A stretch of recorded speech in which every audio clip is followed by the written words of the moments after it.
안녕하십니까. 2020년 12월 1일 최병우 이펙트 시작하겠습니다. 오늘은 윤석열 검찰총장의 직무정지에 대한 집행정지 처분, 이것에 대한 아마 법원의 판단이 나올 것으로 예상이 됩니다. 이거에 따라서 여러 가지 시나리오와 변수들이 지금 등장하고 있는데, 오늘 갑자기 거의 모든 언론에 정세균 총리가 추미애 윤석열 동반 사퇴론을 문재인 대통령한테 건의했다, 이런 기사가 나왔습니다. 자, 이게 왜 나왔을까요? 우선 이 기사를 잘 뜯어보면 기사는 전부 다 알려졌다의 형태가 되어 있습니다. 알려졌다는 거는 대개 단독 기사에 나오는 겁니다. 그러니까 알려졌다는 거는 뭔가 좀 확실하지 않다, 그러나 우리가 이렇게 취재를 했다 하는 걸 표시할 때 기자들은 흔히 그런 표현을 씁니다. 알려졌다. 어디에서 알려졌는지 이런 건 전혀 없습니다. 다만 여권 관계자들에 따르면 이런 식의 소스를 인용을 해서 알려졌다 또는 전해졌다는 기사를 많이 쓰는데, 그거는 자신이 없어서 쓰는 경우도 있지만 취재원이 좀 취재원을 흐려달라고 해서 쓸 경우도 있고, 여하튼 그런데 그게 거의 모든 신문이 다 썼다, 그렇게 된다면 그거는 거의 공식 발표다. 그래서 제가 정세균 총리가 추윤 동반 사퇴론을 흘린 이유는 이라고 썸네일에 달아놓은 이유가 뭐냐면, 모든 언론이 썼기 때문에 이것은 사실상 정세균 총리가 발표한 것과 같은 효과를 낳는다. 그런 점으로 본다면 아마 총리 기자실이나 이런 쪽에 누군가가, 관계자가 거의 얼굴을 드러내지 않고 브리핑을 한 것 아니겠는가. 다만 이거 나는 익명으로 해달라 이렇게 한 것 아닌가. 이렇게 본다면 정세균 총리가 추윤 동반 사퇴론을 흘린 거는 틀림없는 것으로 보입니다. 그러면 왜 흘렸을까요? 이런 부분이 이제 궁금해지는 대목인데, 자, 어제 조남관 총장 직무대행이 추미애 장관님 한 발 물러서 주십시오, 검찰개혁을 위해 라고 반기로 해석하는 데도 있고, 저는 여권과의 교감으로 해석을 했는데 여러 가지 의미가 있을 수 있겠죠. 그거는 당분간 드러나지 않을 것으로 봅니다만 저는 교감으로 봅니다. 그 교감의 흔적이 저는 동반사퇴론이라고도 봅니다. 그렇기 때문에 만약에 교감을 하지 않고 그냥 절차대로 문재인 대통령이 그냥 지금까지 침묵을 지켜온 것처럼, 저는 침묵이라고 또 안 보지만, 그러니까 지금 추미애 장관과 같이 윤석열 제거 작전에 어떤 힘을 보탰다고 저는 보거든요. 그렇게 하고 있는 이 상황을 계속 유지하면 정권에 대한 부담이 너무나 크다, 정치적 부담이. 그러니까 이거에 대한 출구 전략을 마련하자는 차원에서 저는 동반태진론이 나왔다고 보고요. 만약에 동반태진론이 없었다면 아마 절차대로 갔을 겁니다. 절차대로 간다면 어떤 일이 벌어지느냐.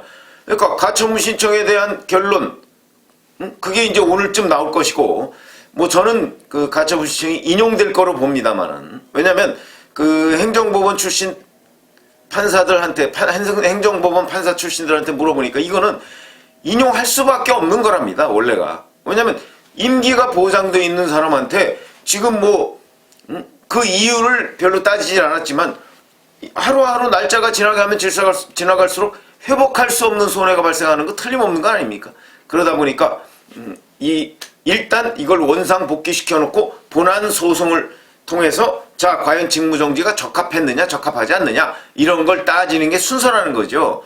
그렇기 때문에 당연히 인용을 해야 되는데, 지금 정권의 은연중의 압력이 대단할 것으로 보입니다.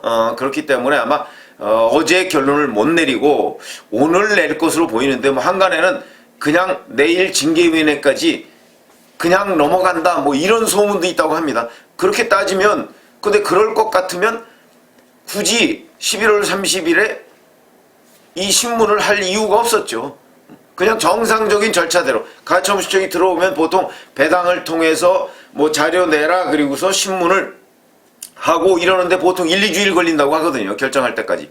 그러니까 그런 정상적인 과정을 거치는 도중에 12월 2일 징계위원회가 열릴 테니까 그렇게 하죠. 만약에 오늘까지 그 결정을 내릴 생각이 없었다면. 그러니까 어제 신문을 했다는 사실은 최소한도 어제 저녁 늦게, 근데 그게 아니라고 하니까 일단 오늘까지는 결론을 낼 것으로 저는 그렇게 보고 있습니다.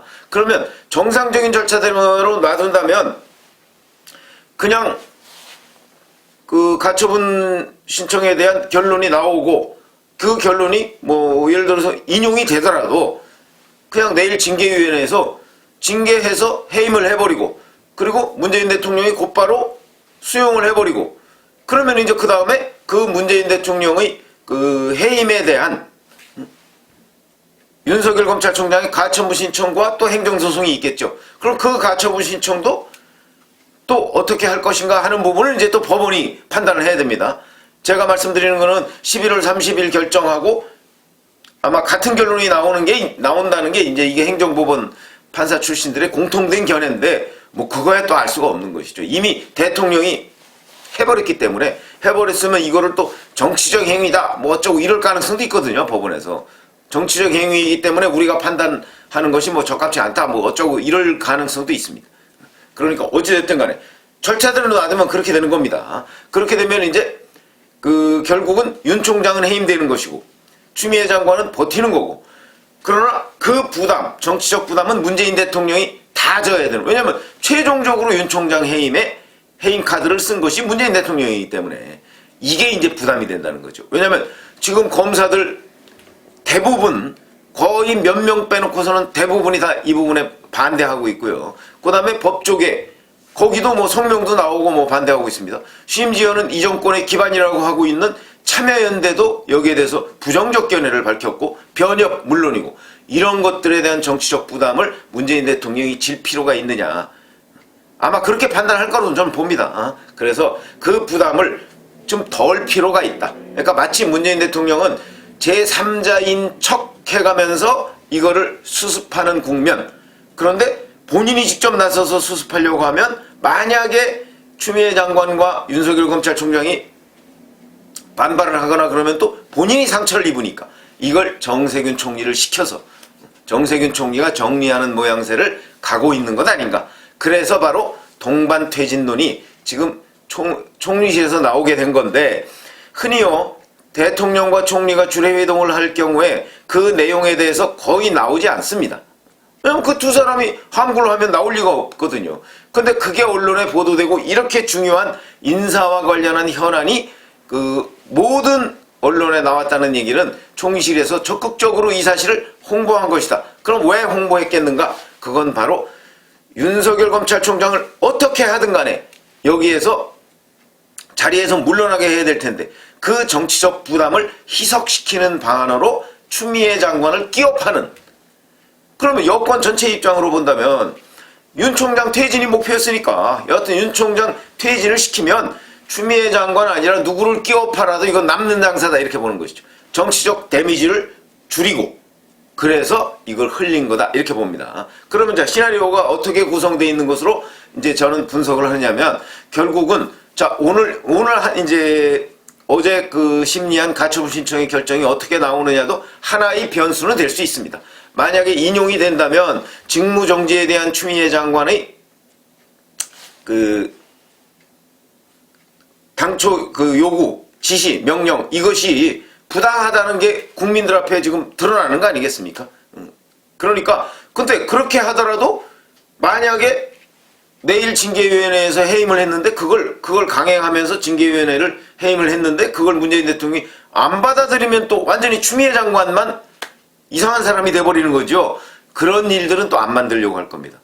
안 받아들이면 또 윤석열 검찰총장 퇴진은 성공 못하는 거 아니겠습니까? 여권의 지금 목표는 윤석열 퇴진에 있죠. 추미애 장관은 그거는 아무 관심사항이 아닙니다. 다만 추미애 장관한테 체면만 세워주면 된다. 이렇게 생각을 하는 것으로 저는 분석을 하고 있기 때문에 자 그렇다면 내일 이제 징계위원회에서 해임을 하고요. 그러면서 막 몰아칠 것으로 보입니다. 해임을 하고 윤석열 해임 이렇게 되면 문재인 대통령이 곧바로 해임 그러니까 징계 해임을 하는 겁니다. 검사 징계법에 보면 그렇게 되어 있습니다. 그걸 해임을 징계위원회에서 결정을 하면 그것을 대통령이 집행하게 되어 있으니까 징계에 의해서 해임을 한 것을 승인한다. 이렇게 돼서 하고 그러면 이제 윤석열 검찰총장은 나가는 거죠. 그럼 이제 후임 총장 뭐 벌써 물색하고 있을 겁니다. 뭐 어찌 보면 뭐 뻔한 건데 뭐 조남관 총장 직무대행 아니면 이성윤 서울중앙지검장 시키지 않겠습니까? 그렇게 돼 있고 그리고 나서 이제 추미애 장관도 아니 만약에 이번에 이제 가처분 신청 인용이 된다면 이 가처분 신청 뭐 이런 부분에 관한 직무 부적절 어쩌고 해서 대신 추미애 장관은 자진 사퇴하는 형식으로 이제 정세균 총리가 정리를 하겠죠. 이렇게 하면 그러면 윤석열은 내쫓는 거고 추미애는 자진 사퇴. 그러니까 추미애 장관에 대해서는 약간의 체면을 세워주는 이렇게 되는 것이죠. 그리고 문재인 대통령은 이걸 막 법무부의 결정이 나오자마자 몰아침으로써 그냥 국면을 바꿔버리는 이런 상황을 맞으려고 하는 것 아닌가 이런 생각이 되고요. 그렇게 되면 이제 윤석열 총장은 여기에 대해서 문재인 대통령의 징계 해임에 대해서 가처분 신청, 그러니까 집행정지 신청과 함께 본안 소송을 또 제기해야 됩니다. 뭐 그것도 아마 정세균 총리 입장에서는 안 했으면 좋겠다 이렇게 윤 총장한테 얘기를 하겠지만 윤 총장이 그걸 들을 리가 없죠. 왜냐면 그건 저라도 안 듣죠. 이런 식으로 불법이라고 윤 총장은 생각할 테니까 이 불법에 대해서 강력하게 바로잡아야 한다라는 생각을 가지고 있을 것이고, 그러나 그거는 이제 그 가처분 신청, 문 대통령이 징계 해임을 한 가처분 신청을 받아들일 것이냐, 그거는 이제 또 법원 판단으로 넘어가고요. 그리고 그 다음에 행정소송은 이제 그거는 뭐 아마 결론이 나려면 윤 총장의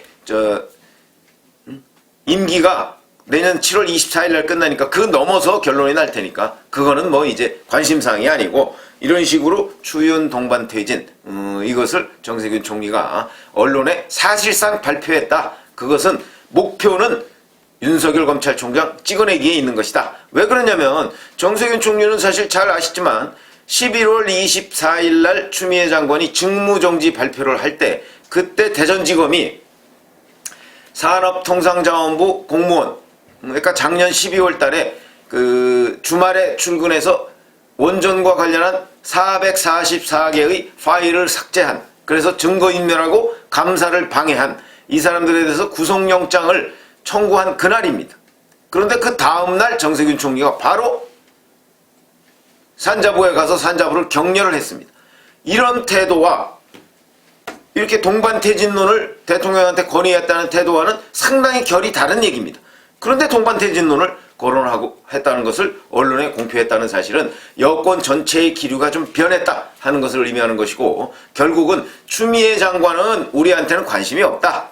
거기는 체면만 세워주면 되고, 다만 윤석열 검찰총장은 어찌됐든 간에 어떤 방법에 의해서라도 여권이 데미지를 좀 줄이면서 찍어내야 되겠다. 이런 확실한 의사표시의 하나가 바로 추윤 동반퇴진론 건의라는 것을 언론에 이렇게 공표하게 된 계기가 아닐까, 이렇게 봅니다. 요 부분이 뭐 사실 이 부분에서 이제 오늘 가처분 결정 어떤 식으로 나느냐, 그 다음에 오늘 또 감찰위원회가 있습니다. 감찰위원회 결론은 뭐 대략 직무정지가 부적절하다 이렇게 나올 것으로 보이는데, 이건 권고사항이니까 그렇고, 다만 여론에는 영향을 미칠 것이다 제가 말씀을 드렸죠. 그 다음에 내일 징계위도 뭐 대략 결론이 나 있는 것으로 보이고요. 그러니까 이런 것들을 종합적으로 고려해서 여권이, 문재인 대통령이 좀 뒤로 빠져가면서 뭔가 이 상황을 정리하려고 하는 것, 그 결론이 결국은 동반퇴진론이 아닌가, 이렇게 지금 저는 분석을 하고 있는데, 그걸 한번 오늘 가처분 결정 내용까지도 함께 봐가면서 우리가 이 문제에 대해서 어떻게 볼 것인가 하는 것을 다시 한번 말씀을 드리겠습니다. 감사합니다.